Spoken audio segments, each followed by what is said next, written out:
Ayer se cumplieron 9 años de la desaparición de los 43 normalistas de Ayotzinapa por allá en Guerrero. Y entre marchas, entre llanto, entre declaraciones fuertes del abogado de los padres y madres de familia, de la carta del presidente Andrés Manuel López Obrador, de reuniones que incluyen al subsecretario de Gobernación Alejandro Encinas, abocado al caso, es que sigue el mismo grito, la misma exigencia de justicia. 9 años de la desaparición de los normalistas de Ayotzinapa y a pesar de la buena voluntad, del interés del presidente Andrés Manuel López Obrador, seguimos esperando. Para un tema tan complicado, tan delicado, una mesa de investigación, de diálogo, de análisis, Contralínea Sin Censura TV, con la querida Nancy Flores y el maestro Miguel Vadillo, director de la revista Contralínea. Gracias por acompañarnos. Buenas noches. Buenas noches, Vicente. Buenas noches a la audiencia. Buenas noches, Vicente. ¿Cómo ven? 9 años y a pesar de que la verdad histórica se exhibe como una gran mentira de Estado, pues seguimos sin la verdad, si me permiten la expresión, la verdad verdadera. Sí creo que estamos más cercanos a conocer qué fue lo que ocurrió, pero pues las opiniones de Vicente Serrano no van a hacer sentir mejor a los padres y madres que siguen exigiendo justicia, Nancy. Sí, primero reconocer el dolor de padres, madres y familiares de estos jóvenes, 43 jóvenes desaparecidos forzosamente. Hay que también hablar de un crimen de Estado cuando hablamos del caso Ayotzinapa. Y pues eso, solidarizarnos con ese dolor, porque también es un dolor social. No solo se trata, pues sí, de digamos, esta cercanía que tienen los padres y madres, sino toda la sociedad debemos también de hacer nuestro ese dolor, porque al final nos lastima al pueblo de México un crimen de Estado como este. Es una desaparición forzada porque ya se ha demostrado a lo largo de todo este tiempo que hubo participación de los 3 niveles de gobierno y también pues hasta ahora los 3 poderes, ¿no? El ejecutivo, el legislativo y el judicial, un poco entendiendo la coyuntura que se vivía en 2014 con el presidente Peña al frente del poder ejecutivo. Y pues reconociendo ese dolor, por supuesto que se entiende toda manifestación de rabia, de desesperación, sobre todo si nos fijamos que ya al presidente López Obrador le falta 1 año y que ha sido muy complejo y muy difícil trabajar sobre este tema, porque desde las primeras horas en que ocurrieron estos hechos se empezó a digamos, tergiversar la realidad, a manipular las escenas del crimen y sobre todo a desaparecer pruebas y desaparecer testigos. Entonces, es muy complicado. Yo sí creo que estos obstáculos que el propio presidente López Obrador ha reconocido que existen, ha hecho muy difícil tener ya resultados más tangibles que solo el hecho de que haya, y es muy importante, sí, militares en la cárcel, también un ex procurador general de la República en la cárcel y otros autores materiales de este crimen. Por supuesto, falta los autores intelectuales y falta realmente conocer el móvil, pero sí creo que hay un avance en las investigaciones y hay que ver también lo que publica la propia Presidencia de la República sobre este más bien segundo informe que se les entrega a los padres y que ellos rechazan, porque eso también nos da luz acerca de otros intereses que no quieren que esto se conozca y que siguen tergiversando la propia investigación, ¿no? Para llevar, como se dice coloquialmente, agua a su molino, es decir, para sacar algún provecho o ventaja.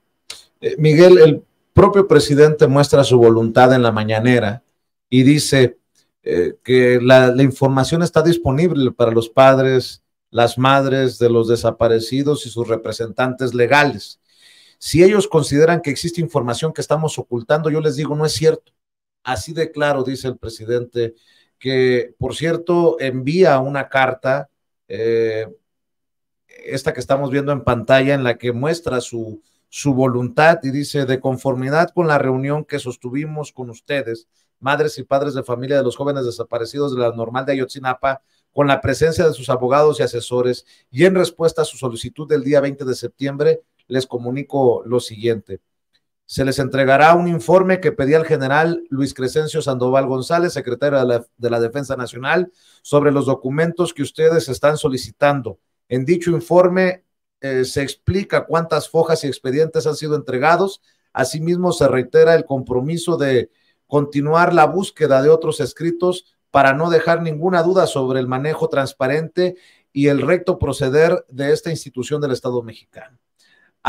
También se les entregarán todas las grabaciones proporcionadas por el gobierno de Estados Unidos vinculadas directa o indirectamente con el caso de los jóvenes desaparecidos de Ayotzinapa. Considero de especial interés el que ustedes conozcan la primera versión o relatoría que hemos elaborado de manera conjunta en el gobierno que represento, para ir formulando una idea que, complementada y sustentada con pruebas, nos lleve a un mayor acercamiento a lo que realmente sucedió la noche del 26 de septiembre de 2014 y los días posteriores. Por supuesto, dicha versión se aleja de la llamada verdad histórica, algo que pues va contrario a las declaraciones de Vidulfo Rosales, representante legal de los padres y madres de los desaparecidos de Ayotzinapa, que creo que esta desesperación de la que habla Nancy, esta frustración, pues intenta comparar de alguna manera lo que presenta el gobierno del presidente Andrés Manuel López Obrador con aquella verdad histórica de Jesús Murillo Caram y Tomás Herón de Lucio. Y número 4, en la carta del presidente, reitero el compromiso de seguir conduciendo los trabajos de investigación hasta encontrar a los jóvenes desaparecidos, para lo cual seguiremos trabajando en coordinación con la Fiscalía Especial y la Fiscalía General de la República. Por último, les manifiesto que mantengo convicciones y principios, que es lo que estimo más importante en mi vida, y nunca jamás traicionaré la confianza de ustedes y del pueblo de México, y firma el presidente. Miguel, no sé a quién se lo escuché, pero me dolió cuando lo escuché. A veces con las buenas intenciones no es suficiente. Y a pesar de la buena voluntad del presidente, pues seguimos esperando, como dije en la presentación. Aunque el presidente se adelanta, Vicente, Nancy, y contesta esto. Está la carta que se presentó, pero él se adelanta y dice: algunos están considerando y están diciendo, están pensando también, de que yo tengo buena voluntad, pero que yo doy una orden y no se cumple, que yo doy una instrucción y no se hace. Dice: no se equivoquen, eso no pasa en mi gobierno. Es decir, está mandando un mensaje de que no es como en otros gobiernos panistas y priistas, en donde el presidente podía dar una orden, podía decidir algo, y abajo sus subalternos, y hablamos desde secretarios de Estado u otros funcionarios públicos, pues simplemente no cumplían las órdenes presidenciales, no las acataban, no obedecían absolutamente nada. Cada quien hacía lo que quería. Esto no pasa en este gobierno, Vicente. Y yo sí creo en esto que dice el presidente. Y él dice: no, aquí, si yo digo algo, y hasta lo dice en un tono duro pero sarcástico, aquí no sucede eso. Y lo acaba de decir. Dice: no, aquí, si yo digo algo, se cumple. Y hasta estira las manos y dice: espero que lo consideren, porque así sucede. Lo que sucede es que son 9 años de dolor.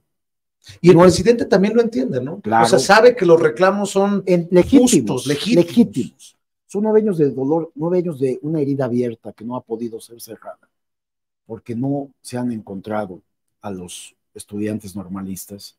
Y ya lo explicaba Nancy, por toda la manipulación, las mentiras, el ocultamiento, el sembrado de pruebas que ha habido en todo esto, los intereses políticos que ha habido en todo esto. Y esto es cierto. Y por supuesto que lo más urgente es encontrar a los estudiantes. ¿Dónde están estos jóvenes estudiantes? No se ha podido dar con ellos, a pesar de todas las acciones policiales, de investigación, legales, ministeriales, y que ha llevado a prisión a muchos, incluidos 2 coroneles. Algo que no se hubiera visto jamás en otro momento. Pero también es, perdón que te interrumpa, Miguel, pero es también parte de este surrealismo mexicano, ¿no? De nuestro histórico surrealismo, que uno de los personajes acusado de tortura todavía esté gozando a sus anchas en Israel, ¿no? O sea, me refiero a Tomás Herón de Lucio.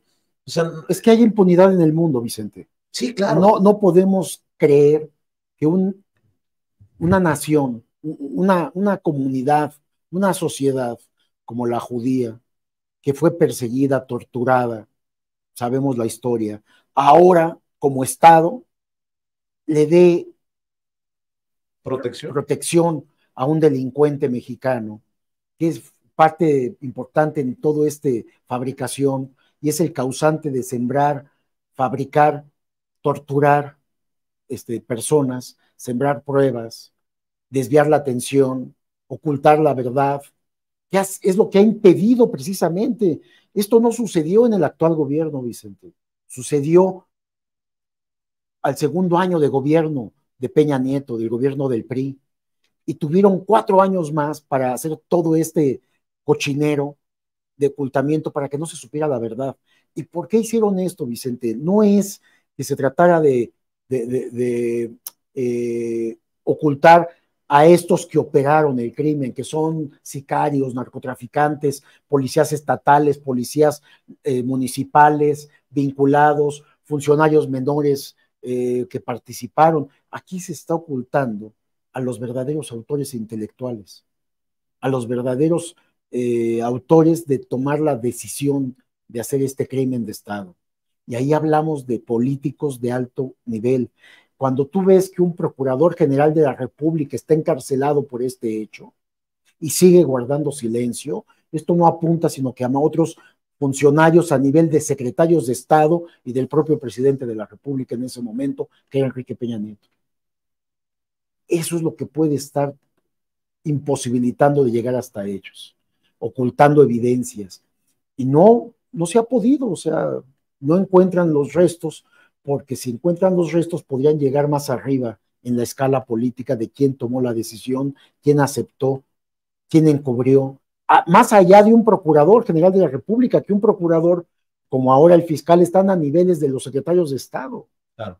Aunque sea autónoma en este caso del actual fiscal, en aquel momento no, porque dependía, a diferencia de hoy, dependía totalmente el procurador Jesús Murillo Caram del presidente de la República. Yo digo que estamos más cerca de conocer la verdad, la verdadera verdad. Lo digo con sarcasmo, con ironía dolorosa, por lo de la verdad histórica. Por la honestidad del presidente en su interés, en su voluntad de esclarecer esto. Pero ¿dónde estamos parados? Si podemos evaluarlo, Nancy, Miguel. ¿Dónde estamos parados? ¿Qué tan cerca? ¿Qué tan cerca es cerca? Porque también se han ido de México los miembros del grupo interdisciplinario de expertos y se van, dicen ellos, frustrados porque chocan con pared, de acuerdo a las declaraciones, y esto ya pasa en este sexenio. ¿Dónde estamos? ¿O estamos en un laberinto que nos regresa siempre al punto inicial? ¿O dónde estamos? La pared con la que se dice que se choca, Vicente, la que tú mencionas, es la pared militar. Es donde vemos que sigue habiendo para los propios padres, para sus asesores, su abogado Vidulfo, es donde dicen, junto también con estos expertos investigadores que ya se fueron, todos ellos sostienen que es ahí donde no pueden avanzar, que es ahí donde se están ocultando evidencia, que es ahí donde se ocultan videos, audios, grabaciones, porque se está protegiendo a ciertos militares, y ahí los militares no tienen otro nombre más que el exsecretario de la Defensa, Rafael Cienfuegos. Salvador Cienfuegos, sí, perdón. es ahí donde podría llegar, y yo creo que sí tenía información también, pero acá el punto, no hay esta intención, en el caso del presidente, de ocultar evidencia de ellos, quienes sean responsables, solamente que se tiene que tener las pruebas, los señalamientos directos de que ellos fueron los que ordenaron esto o que ocultaran esto. Se tiene a un procurador general de la República preso. No es menor, ¿eh? No es menor. Es del mismo nivel de importancia que el secretario de la Defensa, o el de entonces secretario de la Defensa. Es decir, pero es la pared a la que se están enfrentando. Pero yo, como tú, yo no creo en lo más mínimo que el presidente esté tratando de ocultar evidencias, pero las investigaciones tienen que avanzar. Ahora, el presidente ha hablado de que ha habido bloqueo, interferencias, intereses, al grado que en la propia fiscalía renunció el fiscal responsable del caso por intereses, quién sabe qué ocultos. Ha habido de que hay interferencia. También hay que decirlo, sí hay problema en la parte militar, Vicente, porque los militares terminan su gestión y no salen, se mantienen dentro del grupo militar en otros cargos, en otros puestos. Es una rueda giratoria que nada más cambian de posición, pero siguen ahí incrustados. Pero con mucho poder. Pero contrasta esto que de la pared con la que chocan de esto que estamos hablando con la carta del presidente, ¿no? Porque hay un momento, hay un párrafo en la carta que hace referencia precisamente al secretario de la Defensa Nacional y me llama la atención, ¿no? Por lo que estamos hablando, solamente por lo que estamos hablando, menciono y escucho tus comentarios, tus opiniones, Nancy, también. Se les entregará un informe que pedía el general Luis Crescencio Sandoval González, secretario de la Defensa Nacional, sobre los documentos que ustedes están solicitando. En dicho informe se explica cuántas fojas y expedientes han sido entregados. Asimismo, se reitera el compromiso de continuar la búsqueda de otros escritos para no dejar ninguna duda sobre el manejo transparente y el recto proceder de esta institución del Estado mexicano. Pero, pues, hay otros datos que no solamente del ejército, sino de la Marina, no hubo un recto proceder. Recuerdo el video que se presentó en donde se estaba manipulando y se da a conocer por parte de la Marina, ¿no? O sea, no estoy diciendo que no haya transparencia hoy, pero habrá intereses debajo de los secretarios, personajes que han estado enquistados o que ya tienen mucho tiempo en las corporaciones que podrían estar muy interesados en que no se sepa, que no se llegue a la verdad, Nancy. Sí, Vicente, siento que este tema es pues como un pantano, como aguas muy pantanosas, porque cualquier opinión puede herir los sentimientos de los padres y las madres. Sin embargo, yo sí quisiera referirme a lo que ha presentado la Presidencia de la República, un poco para transparentar lo que ha hecho el gobierno actual en torno a este caso y para evidenciar que no es igual el gobierno de Enrique Peña Nieto, que manipuló desde las primeras horas las escenas del crimen, que buscó incluso acabar con las evidencias, sembrarlas en una parte, que es este video al que te refieres de la Marina, que ojo, este video nadie conocía que la Marina había filmado con drones y esto se dio a conocer en este sexenio, cuando bien se pudo también haber desaparecido esa información. Claro. Y eso tiene un valor de que las instituciones sí están cumpliendo con las órdenes del mando supremo, que es el presidente López Obrador. Entonces, el informe que dan a conocer el 26 de septiembre, tiene varios, digamos, yo siento varios puntos clave. Primero, las comunicaciones que sostiene el general Luis Crescencio Sandoval con el presidente, diciéndole que sí ha habido transparencia y haciéndole toda una relatoría de lo que han entregado, no solo a los padres y madres, que les han permitido la entrada a cuarteles, que les han abierto al grupo interdisciplinario de expertos independientes los archivos, que entraron directamente a los archivos, que ellos solicitaron documentos específicos. el propio expediente en sus páginas 11 y 12 incluyen un documento del propio 26 de septiembre de 2014, donde se da cuenta de diversas intervenciones. Yo creo que son intervenciones por cómo se está presentado esto, y esos documentos les fueron entregados también a los padres y las madres. Entonces, sí veo una diferencia entre un gobierno y otro, donde claro, las mismas instituciones se utilizaron de forma distinta. Por eso, Nancy, por eso hace tanto ruido una declaración como la de Vidulfo Rosales, que le voy a pedir al equipo de producción que nos rescate estas declaraciones que presentamos, en la que, pues, en su frustración, me quiero imaginar, nunca pondría así, de bote pronto, en duda una razón de por qué hacen esta declaración, pero que termina dándole elementos para esa prensa antiobradorista o no sé, que busca ser un obstáculo o una zancadilla al gobierno del presidente Andrés Manuel López Obrador para darle vuelo y decir, pues miren, resultó ser lo mismo de lo mismo. Creo que nos queda claro en esta mesa, por lo menos. Y creo que no sé si a todos, pero a la gran mayoría de los padres y madres de familia, que Andrés Manuel López Obrador no es Peña Nieto. Y que el gobierno de este presidente está haciendo lo que no quiso hacer el gobierno del pasado presidente. Así me lo imagino, así lo pienso, con mucho respeto, obviamente con mucho respeto todas las opiniones, y no sé si tengamos precisamente estas declaraciones de Vidulfo Rosales, en cualquier momento nos las van a poner en pantalla, Nancy.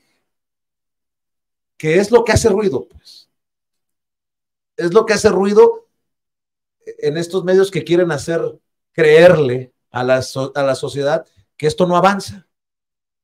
Pero es ahora sí que lo tomo como nuestra responsabilidad como medios independientes de decir, pues sí, precisamente lo que estás diciendo tú, claro que avanza y claro que son diferentes y claro que hay muchísima más transparencia y claro que, ¿no? Por ahí va la cosa, creo. Es una interpretación y hay que entenderla desde el lugar en la que se da.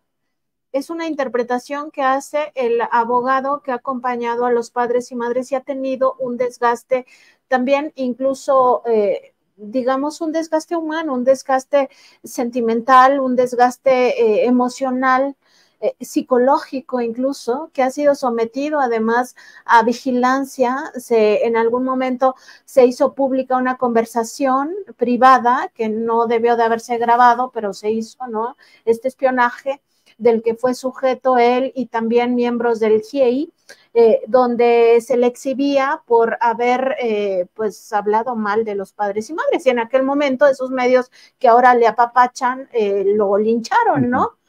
Tampoco hay que olvidar todo este trayecto de desgaste del abogado, y desde ese lugar él interpreta un retroceso a la mentira histórica. Nosotros estamos desde otro lugar, digamos desde fuera, viendo esta circunstancia, y me parece que de ahí los puntos de vista quizá que no coinciden tanto, pero más allá de eso, yo sí creo que hay obstáculos reales para que no haya resultados. El primero y más importante es la mentira histórica.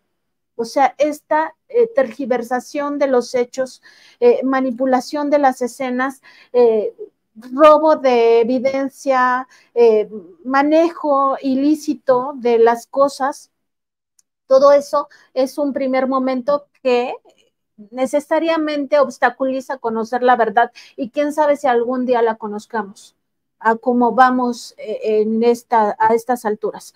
El segundo momento tiene que ver también con este pacto de silencio, que sí existe, y aquellos que querían hablar fueron silenciados, los mataron. Hay muchos testigos que fueron asesinados, y los que están vivos no rompen el pacto, porque eso ya se sabe a estas alturas, que no se ha roto el pacto, a pesar de que se creía que ya, seguramente lo que se dijo fueron mentiras hace un mes, en julio, o mes y medio. Y lo otro, incluso esta rebelión a la que ya se hace referencia a Miguel Vadillo, rebelión al interior de la Fiscalía General de la República, porque no solo fue el fiscal de la UEILCA que renuncia y además hace un escándalo al momento de renunciar, pero luego se tienen más informaciones de que ministerios públicos renunciaron, pero de que además no querían actuar contra ciertos personajes, sobre todo lo ligado al ex procurador general de la República, Jesús Murillo Caram. Entonces, son situaciones que es muy difícil sobrepasarlas o que no te afecten en la investigación actual. Vamos a ver y escuchar lo que dijo Vidulfo Rosales, que yo digo que poca vergüenza de los medios que retoman solamente esto y que se olvidan del caso Ayotzinapa todo el año, ¿no? Los otros 364 días del año. Vamos a ver, escuchar. No, pues es la misma reunión, es incluso peor porque ahora agregan un elemento más. Nosotros ya habíamos dialogado con Alejandro Encinas y él nos había explicado qué es lo que contenía su informe. Entonces había consenso sobre lo que contenía su informe, hasta dónde estábamos en este momento y qué era lo que faltaba. Entonces ahora está incorporando elementos nuevos a este informe, más cercanos a la verdad histórica, incluso criminaliza a los estudiantes de la normal, refiere que había una infiltración ahí de parte de los estudiantes, reduce, vuelvo a repetir, los hechos a un tema meramente local, meramente de Guerreros Unidos. La responsabilidad radica principalmente en Guerreros Unidos, dejando por fuera toda la responsabilidad de las autoridades. ¿Cuál es su siguiente?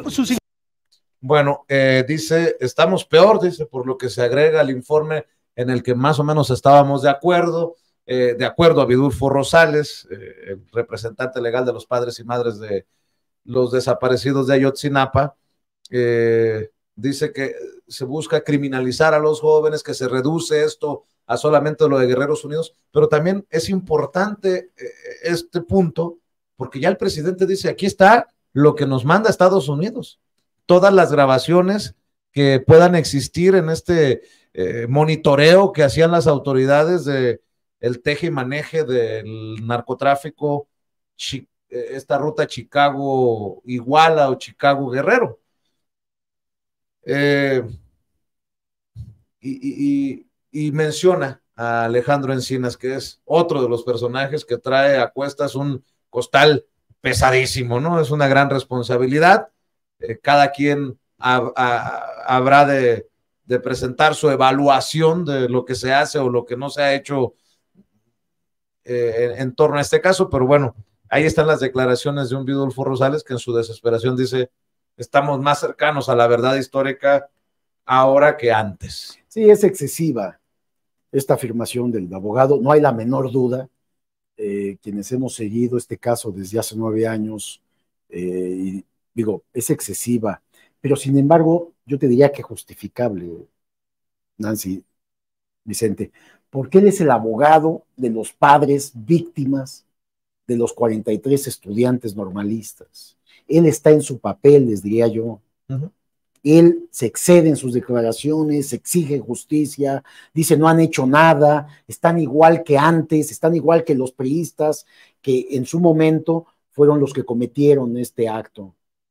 Por eso se dice es un crimen de Estado, significa que participaron autoridades de todos los niveles de gobierno.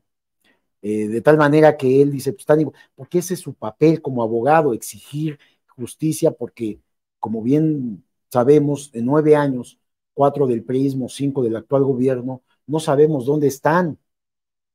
Sí, entendemos los que damos seguimiento a este caso y hasta lo investigamos, que sí hay un avance, porque además hay voluntad política, hay decisiones que se han acatado, y esto es lo que ha llevado a tener a muchos presos, incluido un procurador general de la República, un fiscal responsable como Tomás Herón, que tiene que estar prófugo porque tiene órdenes de aprehensión hasta por tortura, encubrimiento y otros delitos.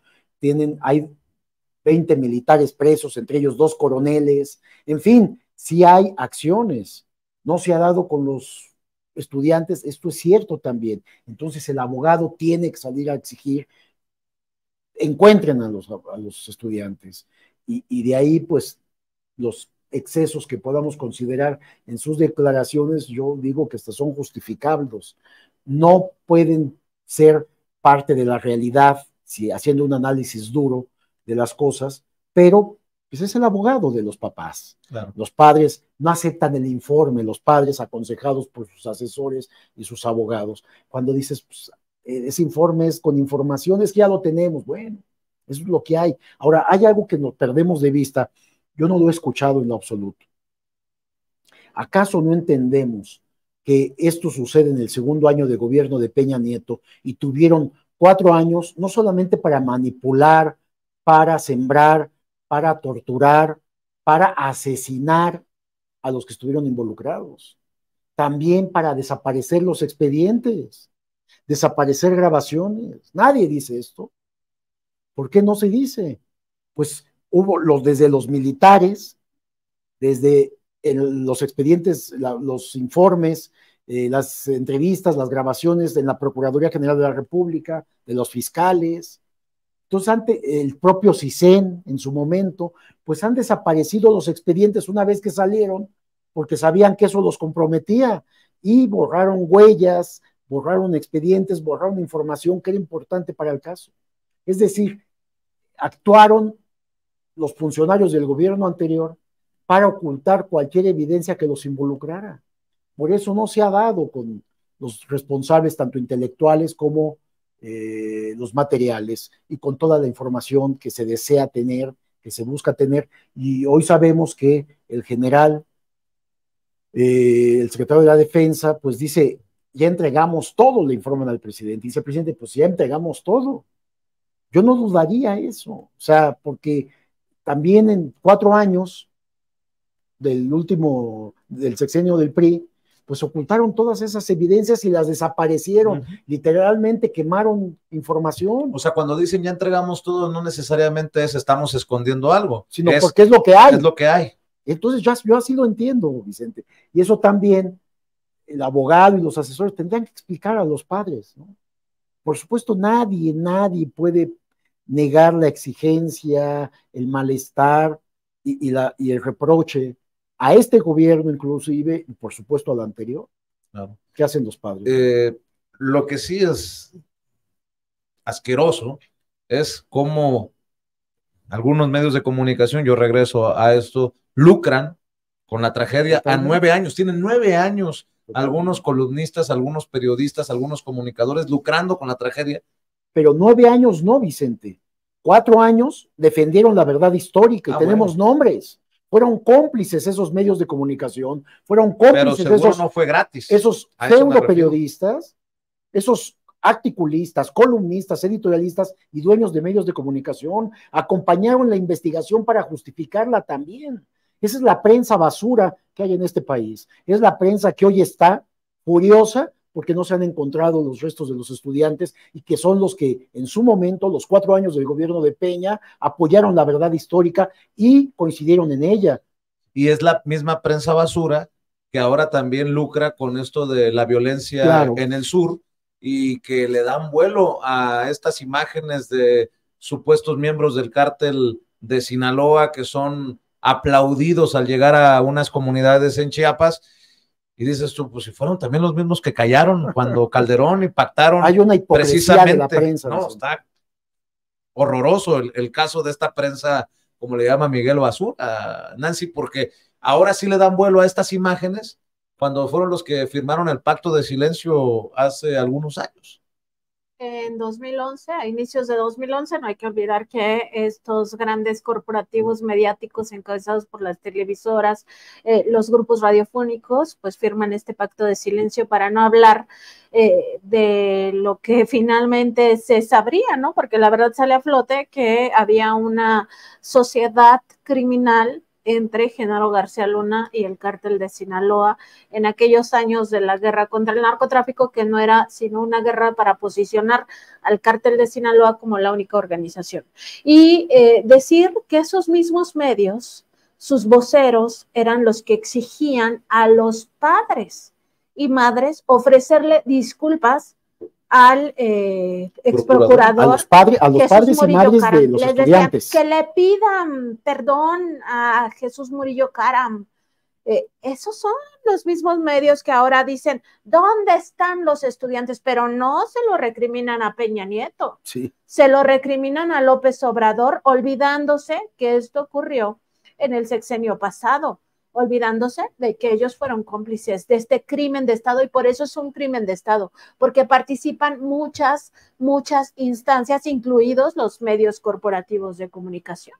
Esa sí es una prensa basura, y podríamos llamarle incluso de otra manera cómplice de los yo iba crímenes. a escupir una mentada de madre, pero no quiero que pierda la solemnidad que llevamos en esta mesa, pero vaya que si se ameritan, y yo sé que te refieres al caso de Carlos Marín, que es el personaje que tuvo la osadía de decir eso, ¿no? De que los padres y madres de los desaparecidos de Ayotzinapa deberían de ofrecerle disculpas a Jesús Murillo Caram, hoy tras las rejas.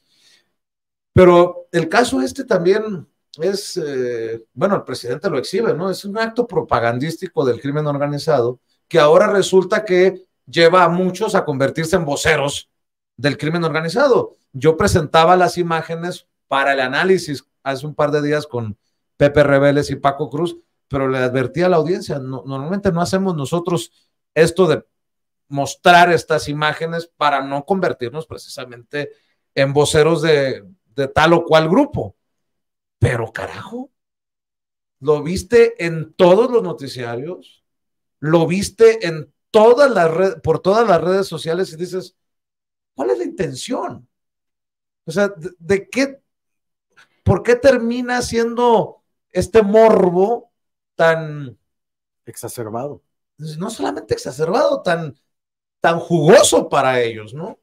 Y es querer demostrar que en el gobierno que encabeza el presidente Andrés Manuel López Obrador las cosas van peor que antes. Es lo que me quiero imaginar, Miguel. Están haciendo apología de la violencia, exactamente. Lo que supuestamente, como comentaba Nancy, en 2011 firmaron un pacto para no hacer apología de la violencia, que ahí se necesitaba informar lo mal que estaba el gobierno. Imagínense, un secretario de Estado, un secretario de Seguridad Pública Federal, encargado de combatir al crimen organizado, que se le dio cualquier cantidad de miles de millones de presupuesto público para la compra de equipos de espionaje, y se usaba para otra cosa, pero el titular, Genaro García Luna, era el cómplice de las bandas criminales, es el que operaba a favor de ellas, los protegía, y bueno, pues los delitos que cometió de delincuencia organizada lo llevan a estar preso en Estados Unidos. Para mí que va a ser de por vida la sentencia. Bueno, eso que pasaba antes era defendido por todos estos periodistas, estos medios de comunicación corporativos, que hoy han quedado al descubierto como eso, son una prensa verdaderamente basura, no ha servido jamás a la sociedad.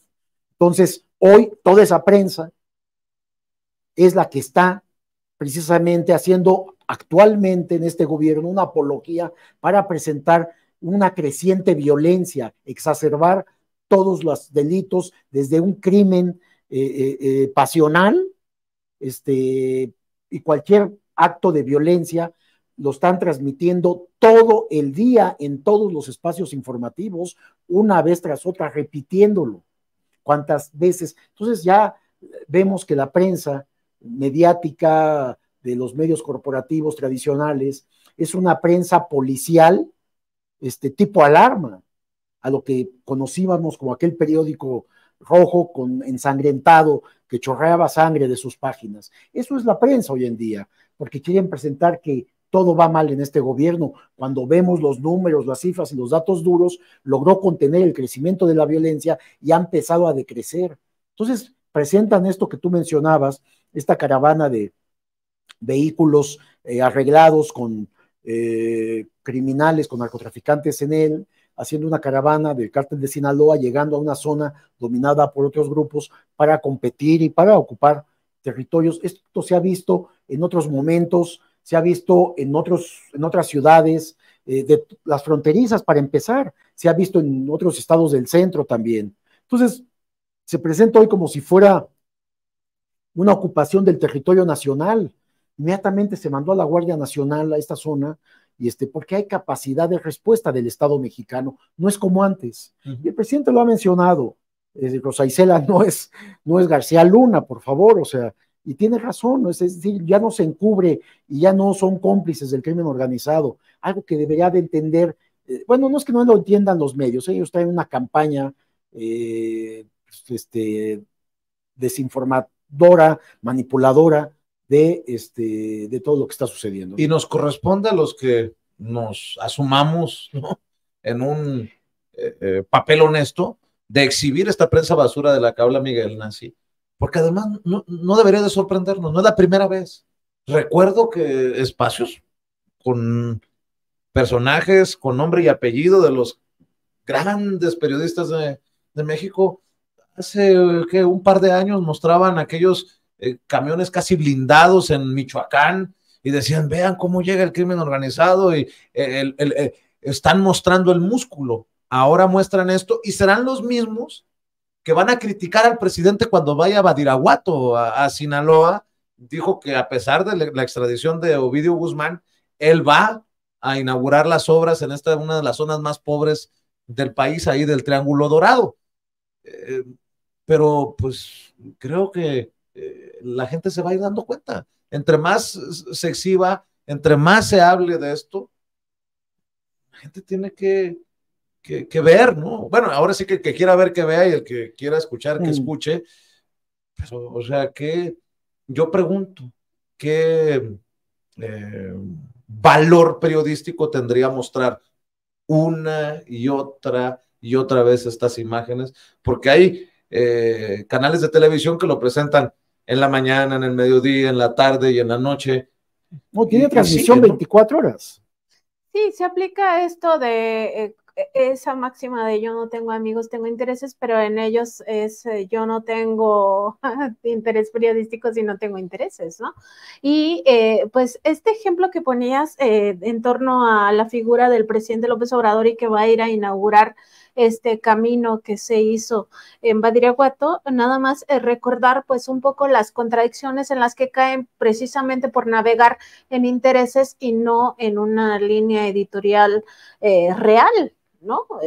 O sea, con interés periodístico verdadero, porque no hay que olvidar que el discurso previo a al juicio de Genaro García Luna era que el gobierno de la 4T era aliado de los cárteles del narcotráfico, y su evidencia, gran evidencia que tenían periodística según ellos, era la foto del presidente saludando a la mamá de Joaquín Guzmán Loera, alias el Chapo Guzmán, y eso era su discurso, ¿no?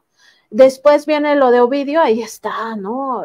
El presidente se dobla ante el cártel porque además el presidente sí es socio del cártel de Sinaloa, decían. Y después ya agarran a Ovidio, ¿no? En esta, digamos, suerte de que siguieron investigando hasta que por fin agarran a Ovidio, y entonces dicen, no es Ovidio, presidente, no es Ovidio, decían, ¿no? Claro, primero decían, ese no es Ovidio, bueno, ya se confirma que sí es Ovidio, y está retrasando la extradición porque no lo quiere entregar a Estados Unidos, y ya se entrega a Estados Unidos. ¿Por qué se le extraditó de forma fast track? O guardan silencio. La otra es bajar la noticia. Como lo hicieron con Genaro García Luna, ¿no? Y ya lo extraditan, entonces el presidente tiene miedo. ¿Pero cómo? ¿No empezamos al inicio del sexenio con un discurso de que era socio y ahora les tiene miedo? O sea, ese es parte de las contradicciones en las que caen, precisamente porque no actúan con los principios éticos del periodismo, sino actúan con sus intereses de grupo. Entonces, o sea, hay que entender esto. Y lo otro que decías, Vicente, de que se tiene que fiscalizar a la prensa, es que sí, pero también eso lo tiene que hacer el pueblo, la sociedad, o como querramos llamarle a la gente. ¿Por qué? Porque los medios de comunicación y los comunicadores, periodistas, reporteros, lo que seamos, comunicadores en general, no somos dueños del derecho humano a la información. Todas las personas tienen ese derecho humano Y por tanto, si los medios se supone que son herramienta para ejercer ese derecho humano, entonces deben de estar a la libre disposición de que la sociedad los fiscalice. Punto. O sea, de eso se trata. No hay patrimonio en la información, y si ellos están violentando sistemáticamente ese derecho humano, la gente tiene derecho a pues exigirles cuentas y a cancelarlos. O sea, literal, ahora con esto de las cancelaciones, pues que se cancele a los medios que mienten. Y fíjate que ayer hablábamos de un tema que te decía Miguel, no merece más que un análisis simple que se hace muchas veces en los medios de comunicación, como el tema del tráfico de migrantes y los reacomodos, incluso del negocio de los cárteles para traficar con gente y no con drogas, o que ya se ha convertido en un negocio mayor. Y esto también va de la mano, ¿no? O sea, ¿por qué, si es tan importante para ti como medio de comunicación, pasarle a tu audiencia una y otra vez las caravanas de estos presuntos narcotraficantes, pues no se lo analizas como un fenómeno social, un fenómeno, no, o sea, todo lo que, o sea, hacer una verdadera chamba. O sea, ¿qué está pasando? ¿Por qué sucede? ¿Por qué sucede? ¿Por qué aplauden? ¿Están siendo forzados para el video? ¿O están genuinamente recibiendo a estos miembros de tal o cual cártel? Creo que va de la mano de lo que platicábamos también en la mesa ayer, Miguel. Sí, claro, o sea, vemos una serie de informaciones que los medios, como dice Nancy, plagados de intereses económicos y ahora políticos, ¿no? Porque quieren que pierda, que no haya continuidad de esta transformación del país, quieren regresar a las mismas corruptelas del pasado y quieren que regresen las miles de millones que les daban los gobiernos priistas y panistas. Entonces están tan enojados que son capaces de todo es de todo, y entonces olvidan estos procesos realmente del trabajo, del periodismo, ¿no? Investigar los fenómenos sociales, por qué están sucediendo, más que estar transmitiendo imagen tras imagen que no te lleva a nada, pero sí quieren meter en la mente de las personas que la violencia ya es desbordada, ya ha desbordado al gobierno mexicano, a las autoridades, y que ya no hay más que hacer. Por eso se necesita un cambio, dicen ellos. Y lo dicen, no solamente lo presentan, sino que en sus mesas de análisis lo comentan uno tras otro, ¿no? Aunque la realidad, aunque ellos estén topándose con la realidad es otra. Y cuando vemos los niveles de aceptación de este gobierno en el grueso de la población, no hay más que hacer. Podrán seguir diciendo mentiras, podrán seguir manipulando la información, desinformando, las famosas fake news, pero no van a avanzar. La gente, si antes no había credibilidad en la prensa, hoy la prensa es cero credibilidad actualmente. Y ni con estas imágenes la prensa, la sociedad se engancha, Vicente. Por más que las repitan, ya tú decías mañana, tarde y noche, yo te digo cada segundo, cada hora están transmitiendo, porque hay espacios noticiosos de 24 horas. Entonces, cada espacio, cada media hora están con lo mismo. No hay investigación, no les interesa. Lo que quieren es desinformar, manipular y atacar lo que se está haciendo en bien del país. Y para cerrar ya en la recta final, propongo que hagamos un conteo diario. Un día, una semana, 70 días. Y Marcelo a punto de irse a Movimiento Ciudadano. Se ríe Miguel, pero ayer precisamente comentábamos, Nancy, que Marcelo está aferrado en hacer que Miguel algún día diga, se los dije, tenía la razón.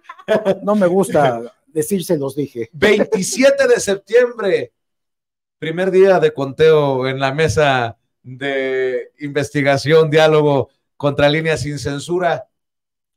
Y Marcelo sigue ahí. ¿En dónde? ¿Quién sabe? Pero sigue ahí. ¿Cómo ves el caso de Marcelo Ebrard, Nancy?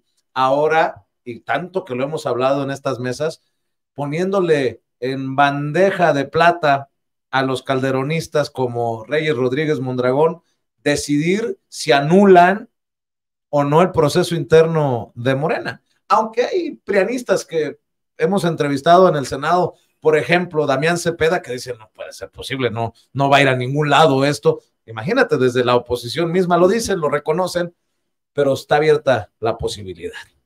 Sí, abre la puerta y no sabemos de qué tamaño sea el monstruo que está detrás, ¿no?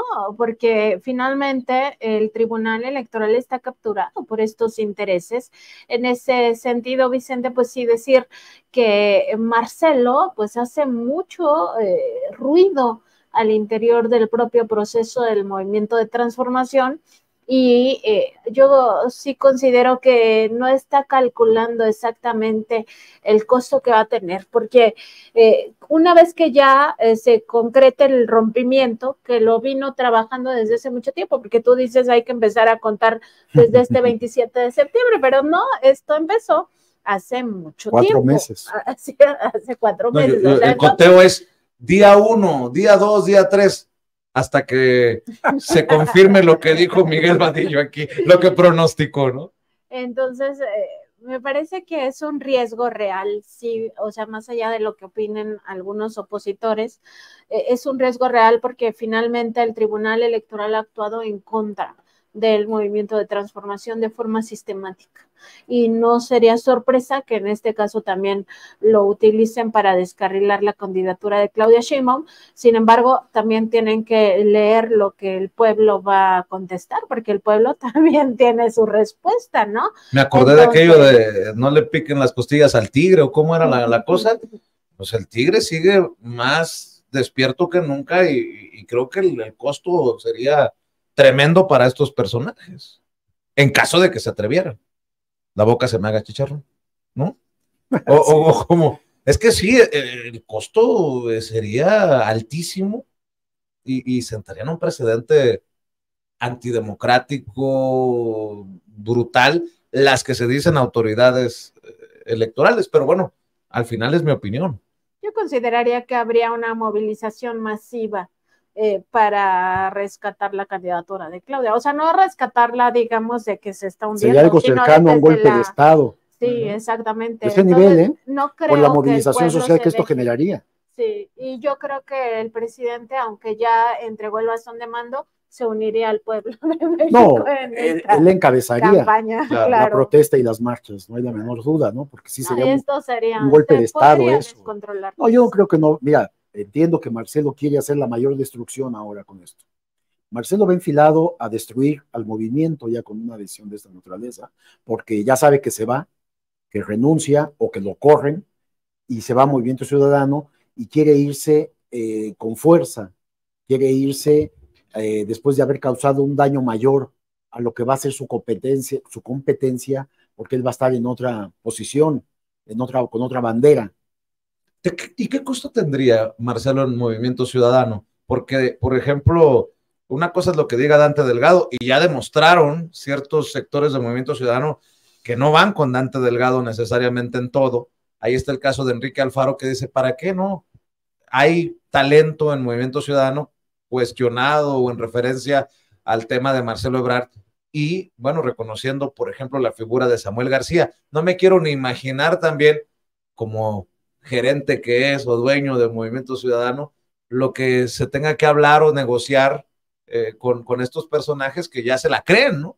Por ejemplo, el gobernador de Nuevo León, de bájate mi rey porque va Marcelo, o ni te metas Enrique Alfaro porque le vamos a apostar a un externo. No lo sé, hay algún costo, me imagino, también en eso. Sí, es un costo alto, no hay la menor duda. Marcelo se convertiría, ya se ha dicho, pero ahora sí, toda la base social del presidente, ya no de Morena, es que la base social del presidente va mucho más allá de Morena.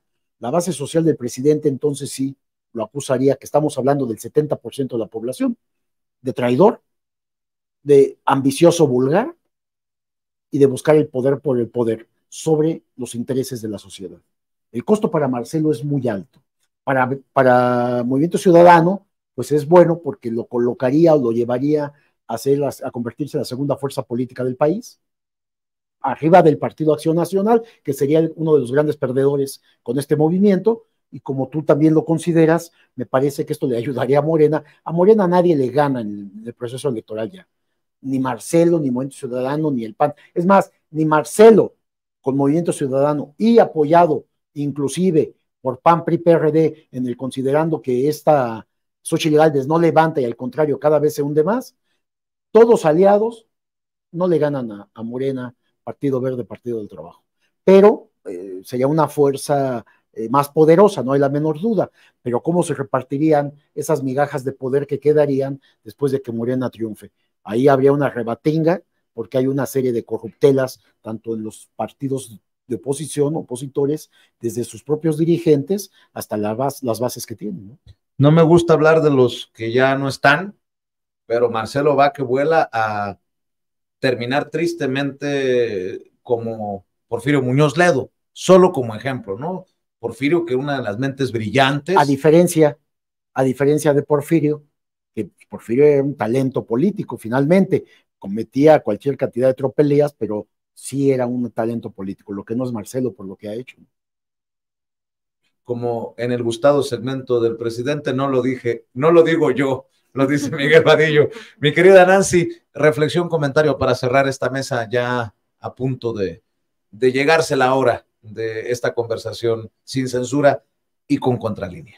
Pues hay que estar atentos a todo el caso Ayotzinapa, lo que vaya a generarse de informaciones en los próximos días, que seguramente habrá reacciones por esta transparencia en torno al reporte, este informe que se genera por dos vías, una es el Ejército y otra es la COBAG, ¿no? Esta comisión que se crea dentro del poder presidencial para encontrar la verdad, entonces hay que estar muy atentos. Y del otro tema, pues sí, del tema de Marcelo, pues sí reconocer que ya es el total rompimiento y que queda en segundo lugar él, además, pues muy exhibido, ¿no? Como en una especie de cuarta transformación ya muy domesticada o muy hacia la derecha, ¿no? Entonces yo creo que Marcelo pues no va a ganar, evidentemente, aunque quiere estar en la boleta. También al pendiente de las grabaciones, estas grabaciones que entrega Estados Unidos, por ahí podríamos tener más elementos y hasta sorpresas, Miguel. Sí, y hay que decir, en el caso de Ayotzinapa, que es lo que en este momento se conmemora 9 años de esta tragedia, un abrazo muy solidario con los padres, que son las víctimas que tienen que enfrentar 9 años de la desaparición, el secuestro y desaparición forzada de sus hijos. Solamente ahí me quedo, no quiero decir nada más, un abrazo afectuoso y con mucho dolor, lo decimos, Vicente. Y que yo también espero que las opiniones que honestamente se vierten aquí en Sin Censura no generen